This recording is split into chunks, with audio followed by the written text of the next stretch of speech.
Hello दोस्तों, सुनिए आज की कहानी खबरी लाल के जुबानी। दोस्तों, मेरा नाम है खबरी लाल और मैं आपके लिए रोज इंटरेस्टिंग टॉपिक्स पे करंट अफेयर्स के वीडियोस बनाऊंगा, जिससे आपको एक ब्रीफ जिस्ट मिलेगी कि उस टॉपिक में क्या है। इसको आप अपने अंडरस्टैंडिंग के लिए यूज कर सकते हैं, आपके एग्जाम एनालिसिस के लिए यूज कर सकते हैं, या किसी को इंप्रेस करने के लिए यूज कर सकते हैं। जैसे कि मैं मेरे प्रिपरेशन डेज में ये अपने पिताजी, अपने दोस्तों को इंप्रेस करने के लिए यूज करता था। तो आज का टॉपिक जो है वो है Adani group versus the Hindenburg report. इसको समझने के पहले मैं आपको बताना चाहूंगा कि at the end of the PPT मैंने काफी क्वेश्चंस दिए हैं, जो क्वेश्चंस में आपको अगली बार डिटेल में समझाऊंगा। लेकिन आपको अगर ये पीपीटी चाहिए तो आप हमारे टेलीग्राम ग्रुप में ले सकते हो, जिसका लिंक डिस्क्रिप्शन में दिया हुआ है। तो चलो प्रोसीड करते हैं Adani group versus Hindenburg report. आपने अगर सुना होगा कि अदानी ने रिसेंटली अपना एक एफपीओ था 20,000 करोड़ का, उसको विड्रॉ कर लिया है और बोला है कि हम अपने पैसे इन्वेस्टर्स को वापस कर देंगे। Even though the FPO has been subscribe for 112%, Adani ने यह डिसीजन लिया है कि वो पैसा वापस कर देंगे। तो अदानी जी का इससे प्रॉब्लम क्या था, क्यों इन्होंने ये वापस लिया है? तो मेन है कि हिंडनबर्ग रिपोर्ट जो आई है उसका सबसे बड़ा प्रॉब्लम था। तो let's understand the Hindenburg report first, कि हिंडनबर्ग है कौन और उसका रिपोर्ट क्या है। सो हिंडनबर्ग नाम का एक शॉर्ट सेलर कंपनी है यूएस में, जो कि शेयर्स को शॉर्ट सेल करता है। Let's understand the concept of short selling. Okay, so what is short selling? कि हिंडनबर्ग एक स्टॉक ब्रोकर से बोरो करेगा एक शेयर फॉर 100 रुपीज। वो बोलेगा कि ये शेयर मैं अभी बेचूंगा एट 100 रुपीज, और आगे जाके ये कंपनी का स्टॉक 80 रुपया होगा तब वापस लूंगा, ताकि आपको एक मुनाफा मिले 20 रुपए का। ठीक है, तो ये एक बेसिक स्ट्रैटेजी है ऑफ शॉर्ट सेलिंग। और ये इस सिलसिले में हमेशा एक रिपोर्ट पब्लिश करते हैं, जिस रिपोर्ट के कारण बाकी मार्केट में भी सेंटिमेंट ऐसा फैल जाता है और लोग स्टॉक्स डंप करना चालू करते हैं और कॉस्ट अपने आप कम हो जाती है। लेकिन इसके लिए उनके कुछ तो बेसिस होंगे, कुछ तो एलिगेशंस होंगे जिसके अगेंस्ट ये सेंटिमेंट क्रिएट होता है। तो let's look at those sentiments. So Hindenburg क्या कह रहा है कि Adani has fraudulently manipulated stock prices to increase the value by 815% in the past few months. ये बहुत बड़ा इन्फ्लेटेड फिगर हो गया है उनके स्टॉक का, जो कि सस्टेनेबल नहीं है और एक अफरा तफरी के वजह से हुआ है। ये उनका एलिगेशन है। तो क्या एलिगेशंस है? तो उन्होंने एक 3200 पेजेस डॉक्यूमेंट दिया था, जिसमें 7 मेन एलिगेशंस थे, जो मैं आपको समझाना चाहूंगा।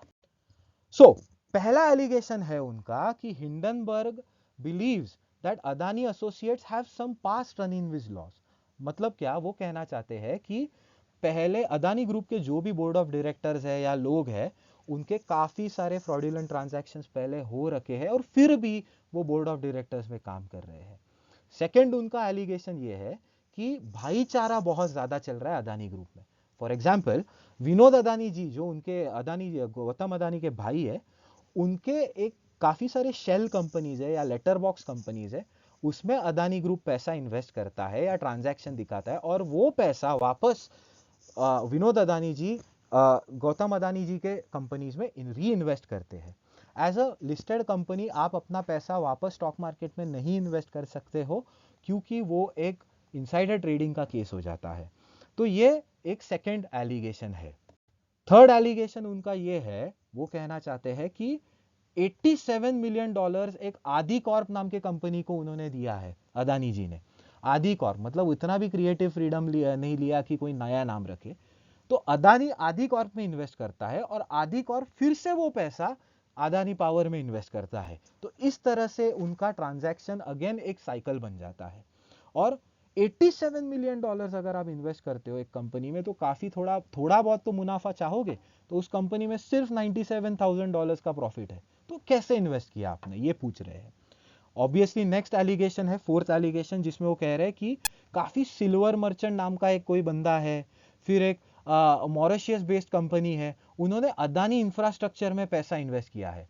मॉरिशियस जहां से सबसे ज्यादा एफआईआई आता है, हमें सबको पता है कि वहां से काफी हवाला का पैसा इंडिया में आता है। तो अगेन हिंडनबर्ग इस चीज को चैलेंज कर रहे हैं। फिफ्थ एलिगेशन उनका ये है कि वो कह रहे हैं कि अदानी ग्रुप का जो स्ट्रक्चर है वो काफी कॉम्प्लेक्स है, काफी शेडी है। तो इतने बड़े कंपनी में शेडी कॉम्प्लेक्स आपका corporate structure is a problem for Hindenburg.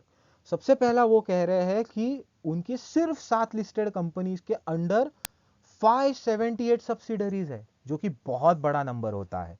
Second वो कह रहे हैं कि 8 साल में ऐसा क्या हो गया कि आपके 5 सीएफओ बदल गए, again a problem area. And lastly वो बोल रहे हैं कि शाह धंधारिया नाम की एक ऑडिट फर्म जिसमें सिर्फ 11 एम्प्लॉय है, उसको आप इंटरनल ऑडिट कैसे करने देते हो? एक कंपनी जो पब्लिक लिस्टेड रहती है उसको इंटरनल ऑडिट करना इंपॉर्टेंट रहता है, उनको करना पड़ता है। तो आप ये कैसे कर रहे हो इंटरनल ऑडिट एक कंपनी से जो इतनी छोटी है? ये हिंडनबर्ग उनको पूछ रहे हैं। छठा उनका है कि ऑब्वियसली ब्लड रिलेशन का एक क्वेश्चन बन सकता है इस पे।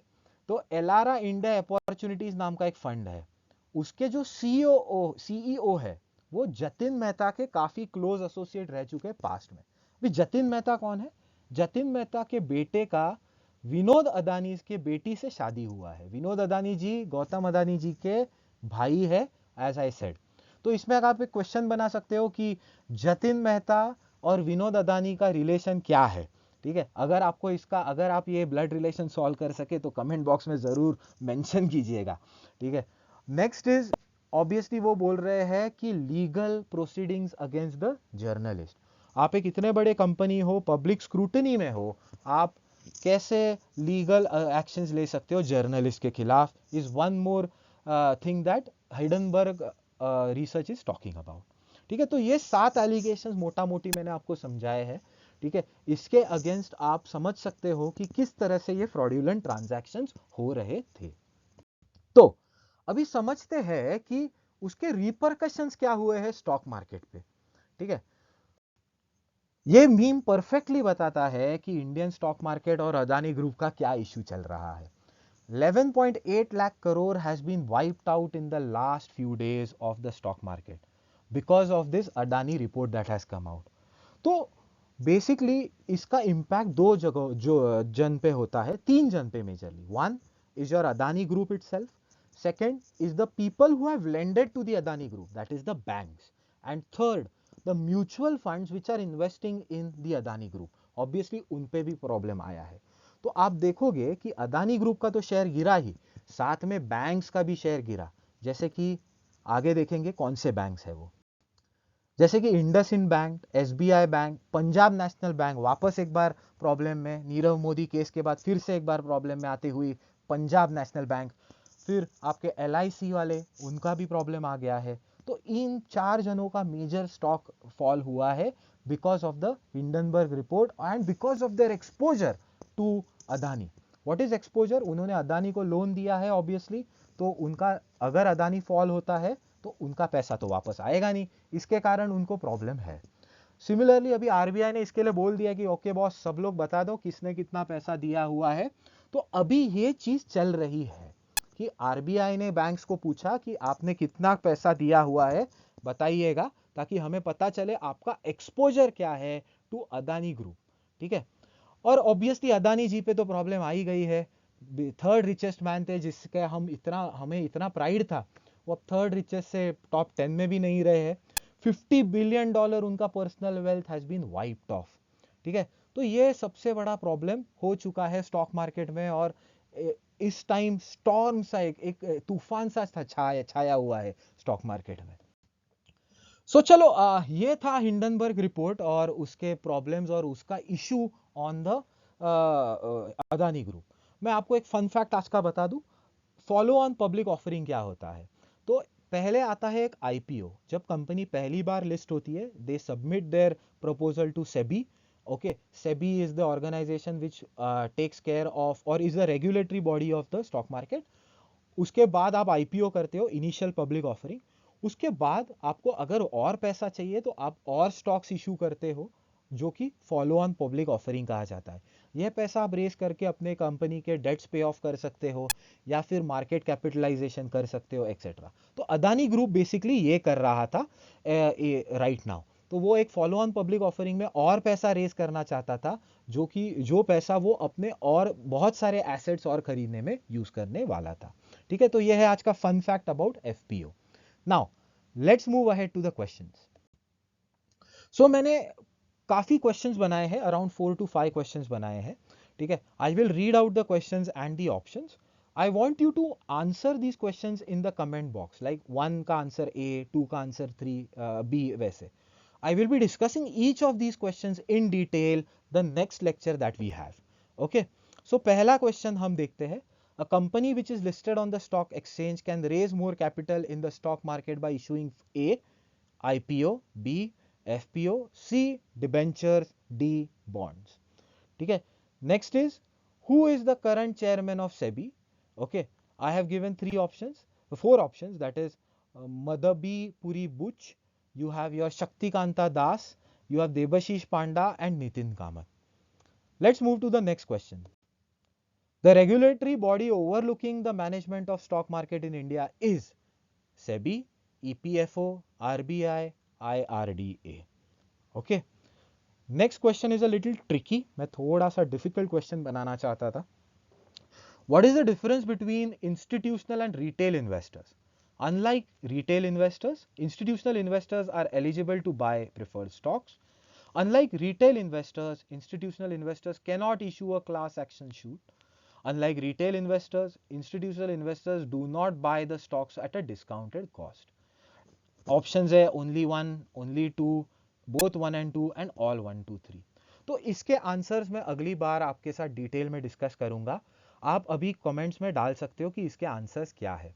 आपको अगर कोई टॉपिक जानना हो, एक ब्रीफ आइडिया जाननी हो या इन डेप्थ एनालिसिस जानना हो उसके बारे में, प्लीज़ कमेंट बॉक्स में डालिएगा कि आपको कौन से टॉपिक्स के बारे में जानना है, और मैं ज़रूर इस चीज़ पे वीडियो बनाने की कोशिश करूँगा। आप अनअकैडमी के ऐप पे जा सकते हो, आप अनअकैडमी के ऐप को विजिट कर सकते हो, आप उसके बैचेस को विजिट कर सकते हो, देख सकते हो आपके प्रिपरेशन में ये कैसे हेल्प कर सकते हैं। बहुत वैल्यू ऐड हो सकती है इससे, जैसे कि मैथ्स, रीजनिंग, ये सारी चीज़ों के हमारे कॉम्प्रिहेंसिव बैचेस आप देख सकते हो हमारे कमेंट बॉक्स में, हमारे डिस्क्रिप्शन में, बेसिकली नॉट कमेंट बॉक्स में, और डेफिनेटली आप उनको सब्सक्राइब कर सकते हो if you are interested. Thank you for hearing me out. It was great talking to you. Have a great day and hope we will meet tomorrow again. Thanks a lot and goodbye.